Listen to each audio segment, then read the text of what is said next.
नमस्कार दोस्तों, welcome to my YouTube channel B2 Gyan. आज ना मैं कोई आप लोगों को इन्फॉर्मेशन देने वाला हूं और ना ही कोई किसी वैकेंसी की सूचना देने वाला हूं, ना ही ये जो वीडियो है किसी एजुकेशन से रिलेटेड है। यह वीडियो जो है एक नई जो बहाली प्रक्रिया आई है शिक्षक की, उसी पे आधारित ये एक न्यूज़ है जो पेपर के माध्यम से मैं आप लोगों को बताने जा रहा हूँ कि आगे का रास्ता जो है आप लोगों का कितना कठिन होने वाला है दोस्तों। तो जैसा कि आप सभी लोग देख रहे हैं कि B2 ज्ञान पे आप लोगों का स्वागत है। तो दोस्तों मैं आप लोगों को बता दूं कि जो ये BPSC का टीचर जो न्यू पैटर्न सिलेबस जो आया है BPSC के थ्रू, टीचर की जो न्यू सिलेबस जो आया है, इसको देखते हुए कितना ये हानिकारक हुआ है अभी जो युवाओं पर है। मैं इसका कभी विरोध नहीं कर रहा हूँ, लेकिन हाँ, इसको लागू करने का जो समय है वो ज़रूर सही नहीं है, क्योंकि बहुत सारे शिक्षक जो 19 से स्टेट पास कर चुके हैं उनका वो रिदम नहीं है। तो इस पर सही बात है, कहा गया है कि यूपीएससी क्रैक करने के बाद अगर आप 10 साल के बाद यूपीएससी का पेपर दिलवाएं तो उन लोगों से भी यूपीएससी क्रैक नहीं होगा। तो जो लोग स्टेट पास कर चुके हैं 19 में या फिर उससे पहले और जिनकी नियुक्ति नहीं हुई है, उन लोगों के लिए इसमें ज़रूर छूट का प्रावधान लाना चाहिए था। या फिर जिस प्रकार से केंद्र सरकार ने पिछली भर्ती में ग्रुप डी में ITI की डिमांड की थी, लेकिन उसको विवाद के कारण रोक दिया और बताया कि अगली वैकेंसी जब ग्रुप डी की होगी तो उसमें ITI को मांगा जाएगा। तो उसी प्रकार से इस बार सरकार को ये ऐसा माहौल नहीं क्रिएट करना चाहिए था कि हाँ, अल्टीमेटम दे देना चाहिए था कि अगली बार से टीचर की वैकेंसी अब BPSC के माध्यम से होगी, तो शायद युवाओं पर इतना भयानक प्रभाव नहीं पड़ता। तो BPSC का जो न्यू सिलेबस है, अब तो दोस्तों इसको बदला नहीं जा सकता है और ये बदलेगा भी नहीं है, लेकिन इसके कितने रिएक्शन हुए हैं, कितने इसके प्रभाव पड़ रहे हैं अलग अलग जगहों पर, वो मैं आप लोगों को उसका एक प्रभाव मैं आप लोगों को दिखाने जा रहा हूँ। तो चैनल पर बने रहने के लिए धन्यवाद। और देखिए एक पश्चिमी चंपारण, जिसको हम लोग बेतिया बोलते हैं, तो वहाँ का एक न्यूज़ आया है मेरे सामने कि एक जो शिक्षक की बहाली का जो नियम बदला है, उसमें पश्चिमी चंपारण में एक युवक की शादी टूट गई। तो ये इस न्यूज़ पर मुझे विश्वास नहीं हो रहा था, तो फिर इस न्यूज़ की मैंने तहकीकात किया और इसको देखा, तो उसके अब मैं कह सकता हूँ कि ये न्यूज़ जो है सही है। लेकिन जब मैं ये न्यूज़ पढ़ा तो मुझे विश्वास नहीं हो रही थी।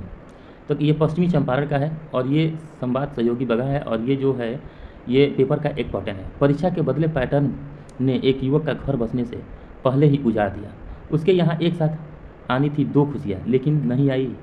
दिल के अरमान इंटरनेट मीडिया पर बिखर गए और शनिवार को एक शादी टूटने और इससे जुड़ा इकरारनामा इंटरनेट मीडिया पर तेजी से प्रसारित हुआ। इकरारनामे में हाई स्कूल शिक्षक भर्ती के लिए वर्ष 2019 में आयोजित राज्य शिक्षक पात्रता परीक्षा STET में सफल युवक की शादी टूटने की चर्चा है। उसमें धनहा के तमकुहा बाजार निवासी युवक ने दावा किया कि STET परीक्षा पास करने के बाद उसकी शादी जटाहा बाजार उत्तर प्रदेश की रहने वाली युवती से तय हो गई थी। लड़का बिहार का था और युवती उत्तर प्रदेश की थी। स्टेट परीक्षा पास किया हुआ लड़का है, यानी कि जो यूपी में जिसे हम लोग PGT कहते हैं, तो तय हुई थी। खुशियाँ दोनों ओर थी। शादी आगामी 23 मई को होने वाली थी। बताइए, शादी भी आने वाला है, 1 महीने का भी अब समय नहीं रह गया है। इसी बीच विभाग ने नई शिक्षक बहाली 2023 को स्वीकृति प्रदान कर दी। अब शिक्षक भर्ती के लिए STET पास अभ्यर्थी को BPSC द्वारा परीक्षा ली जाएगी और इसी के माध्यम से शिक्षकों की भर्ती होगी।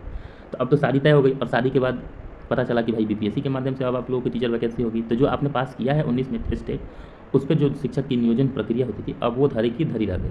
तो अब इस न्यूज़ को मैंने समझा कि ये हो सकता है फेक न्यूज़ हो, लेकिन मैंने इसको अपने सूत्रों के अनुसार जांचा तो पाया कि देखिए दोस्तों, ये न्यूज़ 18 का हिंदी संस्करण है, ठीक है। और इसमें पाया तो देखा गया कि ये मतलब न्यूज़ सही है कि बिहार में नई शिक्षक नियमावली के कारण टूट गई शादी। मई में दूल्हा बनने वाला था युवक, परिजन ने उठाया बड़ा कदम।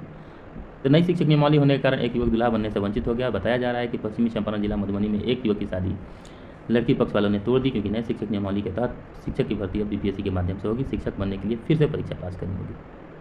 तो ये मतलब जो न्यूज़ है ये झूठ नहीं है दोस्तों।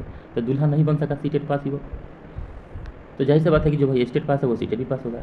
पश्चिमी चंपारण में बिहार में नई शिक्षक नियमावली 2023 को लेकर शिक्षक अभ्यर्थी ने नियोजित शिक्षकों को द्वारा लगातार विरोध किया जा रहा है। इसी बीच बगहा के दियरा इलाके में एक ऐसी घटना आई है जिसे सुनकर आपका माथा पीट लेंगे। दरअसल नई शिक्षक नियमावली होने से एक युवक दूल्हा बनने से वंचित रह गया और बताया जा रहा है कि पश्चिमी चंपारण जिले में मधुबनी में एक युवक की शादी लड़की पक्ष वालों ने इसलिए तोड़ दी क्योंकि नए शिक्षक नियमावली के तहत अब BPSC के माध्यम से होगा। शिक्षक बनने के लिए अब फिर से परीक्षा देनी पड़ेगी। अब स्टेट के माध्यम से परीक्षा देनी नहीं थी, क्योंकि जो स्टेट पास कर लेता था उसको एग्जाम देना नहीं था। लेकिन अब जो गवर्नमेंट ने है अपना ऐन मौके पर आकर नियमावली को बदल दिया।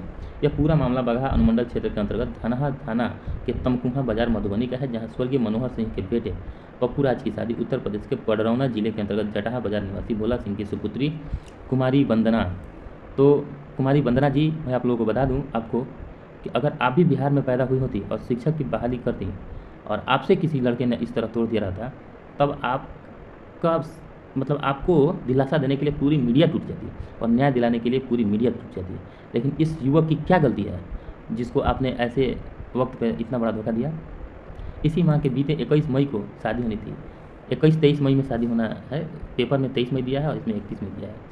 तो लड़के को दूल्हा बनना था, लेकिन लड़के के दूल्हा बनने के अरमान टूट गए जब लड़की पक्ष ने शादी करने से इनकार कर दिया। बताया जाता है कि इसको लेकर लड़का लड़की यानी दोनों पक्ष में राजामंदी है, इसके लिए दोनों पक्षों ने इकरारनामा बनाया और गाँव के कई लोगों ने जवाब दिया।